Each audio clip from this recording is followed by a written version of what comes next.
بسم الله الرحمن الرحیم. مینوالو السلام علیکم. اقبال محسن یم د لټون بنیر سره حاضر یم. دا تاسو چې زما خواته کوم کس او شخصیت یې نه دا ایاز صاحب دی. وختي راته وویل چې بس زما نوم ایاز کسکر شو، نو راځئ چې نن ورسره خبرې تېرې وکړو، شعرونه ترې ښکلي ښکلي واورو. ایاز صاحب که ایاز کسکر صاحب، السلام علیکم. علیکم السلام. دا راته لمبې ووایه چې ستا نوم څه شو؟ دا راته ټول مینوالو زما نوم ایاز کسکر دی. های های ښه، مینوالو ته به څه ویل غواړې؟ دا راته زه مینوالو ته صبر ورکومه چې دا یو شاعري ورته کومه.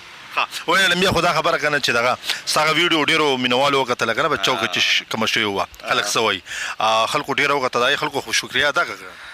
دې خلکو زه شکریه ادا کومه، دا خلک زما خوښ دي، زه په خپله هم شاعري کومه. اوس ځه بس شاعري شروع کړه ښکلې ښکلې. ښه وایه غزل ستا د شپې لیکمه، غزل ستا د شپې لیکمه، ای کراره په وسوسو راشه، ای مې د ګولو سخته نه ده لیدلې، ای مې د ژړا د ویرونو شپه مې نه ده لیدلې، چې مې افسوس د ګل شپه نه ده لیدلې.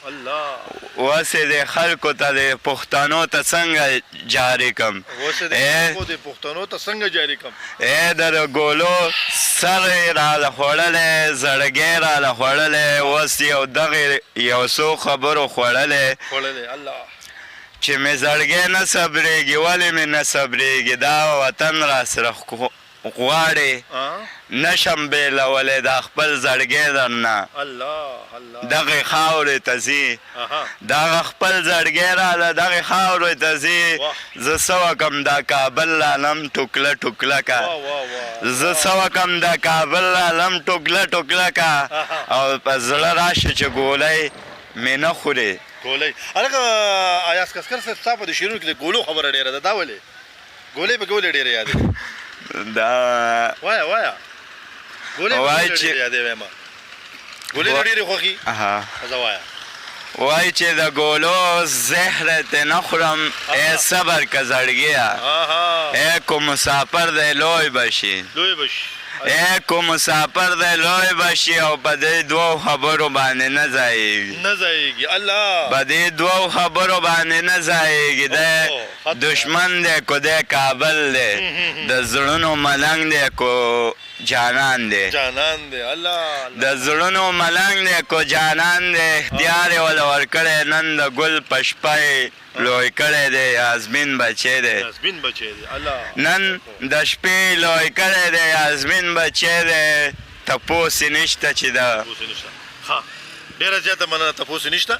دا راته اوس ووایه چې دې شعرونو جوړولو لپاره ته بادام خورې، څه خوراک ورسره کوې؟ دونه ذهن ستا تیز دی. دا راته ووایه زما خوراک مې دغه روټۍ ده او دا بادام خو زه اخلم خو اخیستی نه شم. انشاءالله بادام به درله واخلو، خوږو مینوالو بادام به له خامخا اخلو. دا راته صحیح ووایه که نه چې دا شاعري چې ده دا ته د څه د وجې کې؟ دا راته ووایه څه چل شوی؟ دا شاعري ما یو سوچ کړی او دا منیر سره ناسته پسته وه، او منیر وی چې زه به درته شاعري زده کړم او د خلکو ته یې بیا وایه، او ما ورته هم ویې ډېره ښه ده، زه به شاعر هم شم. نور د خوښې شعر یو اخر کې ووایه که نه، بس بیا بس کو. ښه ښکلی شعر ووایه، شعرونه ووایه. ای چې په زړه راځې زما د زړه ټوکلی، چې په زړه راځې زما د زړه ټوکلی، ولې مې وینې ساتې ولې مې جذبې نه ساتې، ولې مې وینې ساتې ولې مې جذبې نه ساتې، غلامي د چا نه کوم، ای پاتې دنیا ده د پښتنو سېزلې، وینې ته ګورم جذبو ته ګورم، د پښتنو مینې ته ګورم او جذبې ته ګورم، یو څو خبرې د زړه اورم، یو څو خبرې پې د وینې سېزم. الله، دومره درد دی ستا په دې شاعرۍ کې، دا څه وجه ده؟ ته خو ماته دا ووایه که نه یار، دا درد پکې ولې دی یار؟ درد پکې دی دا چې زما شاعري څوک اوري هغې ته به هم درد د زړه نه راخېږي او ډېر به م خوښوي.